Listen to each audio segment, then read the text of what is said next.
Hi, அனைவருக்கும் வணக்கம். இன்று நமது சேனலில் சில பொது அறிவு வினா விடைகளை பற்றி பார்க்கலாம். பொதுவாக பொது அறிவு வினா விடைக்கான பயிற்சிகளை மேற்கொள்வதன் மூலம் உங்கள் பொது அறிவை மேம்படுத்தி கொள்ளலாம். மேலும் போட்டித் தேர்வுகளுக்கு தயாராகும் மாணவ மாணவியர்களுக்கு இது மிகவும் பயனுள்ளதாக இருக்கும். வாருங்கள் பார்க்கலாம்.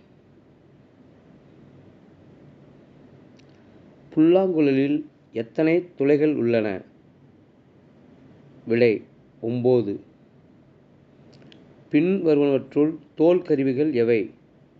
மிருதங்கம், பறை, தவில். பின்வருவனவற்றுள் துளைக் கருவிகள் எவை? புல்லாங்குழல், நாதஸ்வரம். கஞ்சக் கருவிகள் என்று அழைக்கப்படுவது எது? கணக்கருவிகள். கொட்டு வாத்தியங்கள் என அழைக்கப்படுவது எது? தோல் கருவிகள். காற்றில் மூங்கில்கள் அசைவதால் ஏற்பட்ட இசைக்கருவி எது? புல்லாங்குழல். மலேசியாவின் தலைநகரம் எது? கோலாலம்பூர். ரூபாய் நாணய முறை எந்தெந்த நாடுகளில் பின்பற்றப்படுகிறது? இந்தியா, பாகிஸ்தான் மற்றும் இலங்கை. உலகின் மிகப்பெரிய வைரச் சுரங்கம் எங்குள்ளது? தென்னாப்பிரிக்கா. தன்னுடைய எடையைப் போல் 20 மடங்கு எடையை தூக்கும் ஆற்றல் மிக்க உயிரினம் எது? எறும்பு. அணுகுண்டை கண்டுபிடித்தவர் யார்?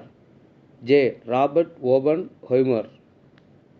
காகிதம் முதலில் எந்த நாட்டினரால் கண்டுபிடிக்கப்பட்டது? சீனா. உலகிலேயே உயரமான சிகரம் எது? எவரெஸ்ட். உலகில் மிக நீண்ட நாள் வாழும் மிருகம்? முதலை. எந்த கண்டத்தில் கங்காரு பனிக்கரடி உள்ளது? ஆஸ்திரேலியா. ஜப்பானின் தலைநகரம் எது? டோக்கியோ. பாம்பு எதன் மூலம் வாசனையை உணர்கிறது? நாக்கு.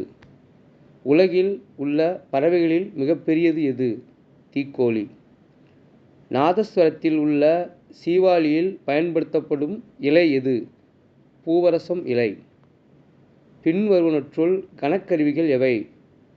ஜால்ரா, ஜலதரங்கம். பின்வருவனற்றுள் நரம்பு கருவிகள் எவை? வீணை. தந்திக் கருவிகள் என அழைக்கப்படுவது எது? நரம்பு கருவிகள். தென்னாப்பிரிக்காவின் முதல் அதிபர் யார்? Nelson Mandela. இந்தியாவில் உள்ள தஞ்சாவூர் பெரிய கோயிலை கட்டியவர் யார்? ராஜராஜ சோழன். ஒலிம்பிக் விளையாட்டுப் போட்டி எத்தனை ஆண்டுகளுக்கு ஒருமுறை நடைபெறும்? 4. உலக வரலாற்றில் பழமையான மரமாக கருதப்படுவது எது? பேரீச்சை மரம். மரத்தின் கிளைகளிலிருந்து வேர்களை தோற்றுவிக்கும் தாவரம்? ஆலமரம். நள்ளிரவில் சூரியன் உதிக்கும் நாடு? நார்வே. திரையரங்குகளே இல்லாத நாடு எது?